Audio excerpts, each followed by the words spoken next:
Bible in a Year Live, Chronological Project, Week 11, Day 3, Good News Translation.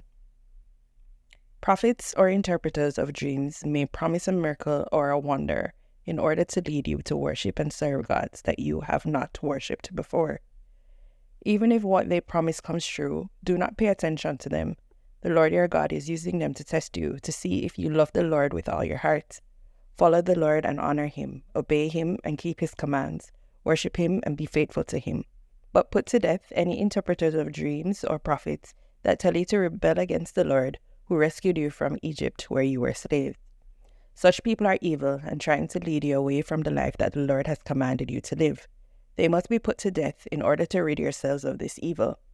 Even your brother or your son or your daughter or the wife you love or your closest friend may secretly encourage you to worship other gods, gods that you and your ancestors have never worshipped. Some of them may encourage you to worship the gods of the people who live near you or the gods of those who live far away. But do not let any of them persuade you. Do not even listen to them. Show them no mercy or pity, and do not protect them. Kill them. Be the first to stone them, and then let everyone else stone them too. Stone them to death. They tried to lead you away from the Lord your God, who rescued you from Egypt where you were slaves. Then all the people of Israel will hear what happened. They will be afraid, and no one will ever again do such an evil thing. When you are living in the towns that the Lord your God gives you, you may hear that some worthless people of your nation have misled the people of your town to worship gods that you have never worshipped before. If you hear such a rumor, investigate it thoroughly, and if it is true that this evil thing did happen, then kill all the people in that town and all their livestock too. Destroy that town completely. Bring together all the possessions of the people who live there and pile them up in the town square. Then burn the town and everything in it as an offering to the Lord your God. It must be left in ruins forever and never again be rebuilt. Do not keep for yourselves anything that was condemned to destruction, and then the Lord will turn from his fierce anger and show you mercy. He will be merciful to you and make you a numerous people, as he promised your ancestors, if you obey all his commands that I have given you today and do what he requires. A forbidden mourning practice. You are the people of the Lord your God. So when you mourn for the dead, don't gash yourselves or shave the front of your heads as other people do. You belong to the Lord your God. He has chosen you to be his own people from among all the peoples who live on earth. Clean and unclean animals. Do not eat anything that the Lord has declared unclean. You may eat these animals: cattle, sheep, goats, deer, wild sheep, wild goats, or antelopes. Any animal that has divided hoofs and that also chew the cud. But no animal may be eaten unless they have divided hooves and also chew the cud. You may not eat camels, rabbits, or rock badgers. They must be considered unclean. They chew the cud but do not have divided hoofs. Do not eat pigs. They must be considered unclean. They have divided hooves but do not chew the cud. Do not eat any of these animals or even touch their dead bodies. You may eat any kind of fish that has fins and scales, but anything living in the water that does not have fins and scales may not be eaten. It must be considered unclean. You may eat any clean bird, but these are the kinds of birds you are not to eat: eagles, owls, hawks, falcons, buzzards, vultures, crows, ostriches, seagulls, storks, herons, pelicans, cormorants, hoopoes, and bats. All winged insects are unclean. Do not eat them. You may eat any clean insect. Do not eat any animal that dies a natural death. You may let the foreigners who live among you eat it, or you may sell it to other foreigners. But you belong to the Lord your God. You are his people. Do not cook a young sheep or goat in its mother's milk. The law of the tithe. Set aside a tithe, a tenth of all that your field produces each year. Then go to the one place where the Lord your God has chosen to be worshipped, and there in his presence eat the tithes of your grain, wine, and olive oil, and the firstborn of your cattle and sheep. Do this so that you may learn to honor the Lord your God always. If the place of worship is too far from your home for you to carry there the tithe of the produce that the Lord has blessed you with, then do this. Sell your produce and take the money with you to the one place of worship.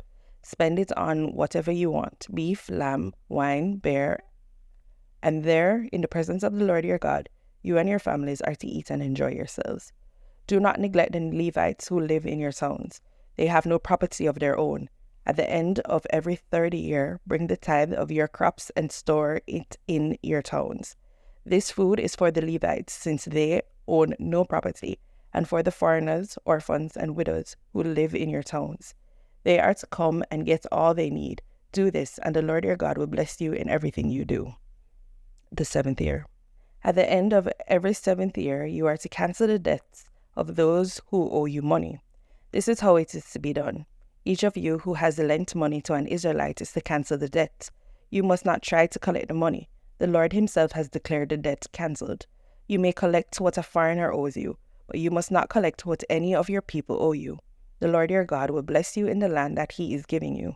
Not one of your people will be poor if you obey him and carefully observe everything I command you today. The Lord will bless you as he has promised.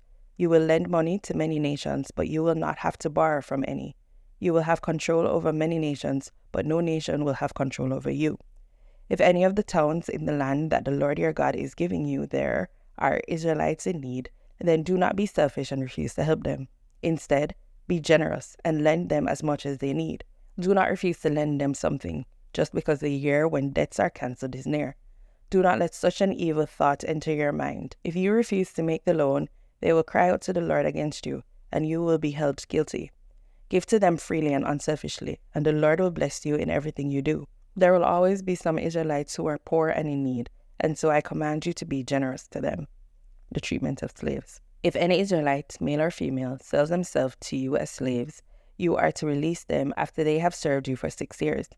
When the 7th year comes, you must let them go free. When you set them free, do not send them away empty-handed. Give to them generously from what the Lord has blessed you with, sheep, grain, and wine. Remember that you were slaves in Egypt, and the Lord your God set you free. That is why I am now giving you this command. But your slave may not want to leave. He may love you and your family and be content to stay. Then take him to the door of your house, and there pierce his ear. He will then be your slave for life. Treat your female slave in the same way. Do not be resentful when you set slaves free. After all, they have served you for 6 years at half the cost of hired servants. Do this, and the Lord your God will bless you in all that you do. The firstborn cattle and sheep. Set aside for the Lord your God all the firstborn males of your cattle and sheep. Don't use any of these cattle for work, and don't share any of these sheep. Each year, you and your family are to eat them in the Lord's presence at the one place of worship. But if there is anything wrong with the animals, if they are crippled or blind or have any other serious defect, you must not sacrifice them to the Lord your God. You may eat such animals at home. All of you, whether ritually clean or unclean, may eat them, just as you eat deer or antelope. But do not use their blood for food. Instead, you must pour it out on the ground like water. The Passover. Honor the Lord your God by celebrating Passover in the month of Abib.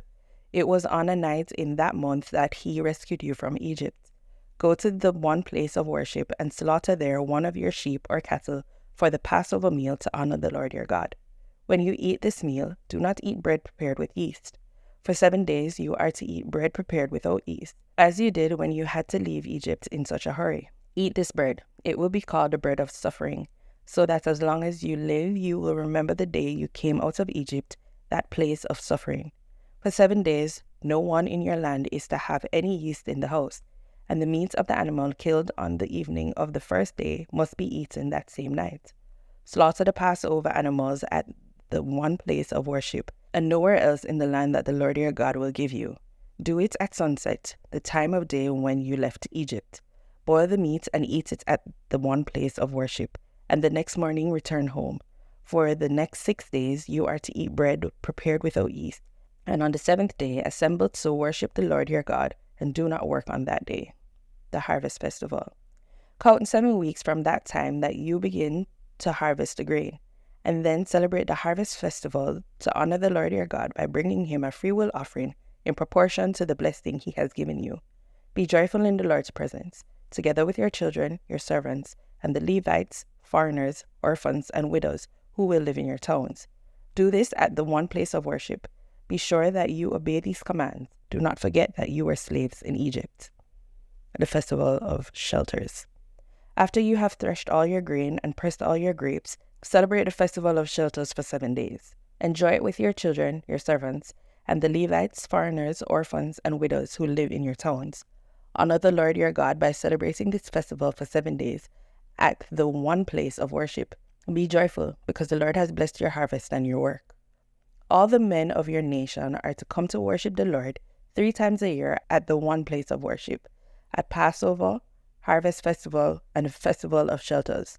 Each man is to bring a gift as he is able in proportion to the blessing that the Lord your God has given him.